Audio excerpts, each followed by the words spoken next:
Anjarakandy dental കോളേജിലെ വിദ്യാർത്ഥി നിതിൻ രാജിന്റെ മരണത്തിൽ ഉത്തരവാദികളായവരെ അറസ്റ്റ് ചെയ്യണമെന്നാവശ്യപ്പെട്ട് ദളിത് സംഘടനകളും നിതിൻ രാജ് ആക്ഷൻ കൌൺസിലും ആഹ്വാനം ചെയ്ത ഹർത്താൽ തളിപ്പറമ്പ് മേഖലയിൽ സമാധാനപരം. ജനജീവിതത്തെ ഹർത്താൽ ബാധിച്ചിട്ടില്ല. സ്ഥാപനങ്ങൾ തുറന്നു പ്രവർത്തിച്ചു. ബസ്സുകളും മറ്റു വാഹനങ്ങളും നിരത്തിലിറങ്ങി.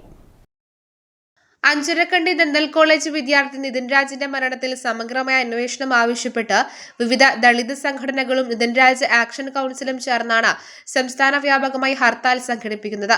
ഹർത്താൽ തളിപ്പറമ്പ് മേഖലയിലെ ജനങ്ങളെ ബാധിച്ചില്ല. സ്ഥാപനങ്ങളും കടകമ്പോളങ്ങളും തുറന്നു പ്രവർത്തിച്ചു. ചില ബസ്സുകൾ ഒഴികെ സ്വകാര്യ ബസ്സുകളും KSRTCയും പതിവ് പോലെ സർവീസ് നടത്തി. രാവിലെ പട്ടുവത്ത് സമരാനുകൂലികൾ വാഹനങ്ങൾ തടഞ്ഞിരുന്നു.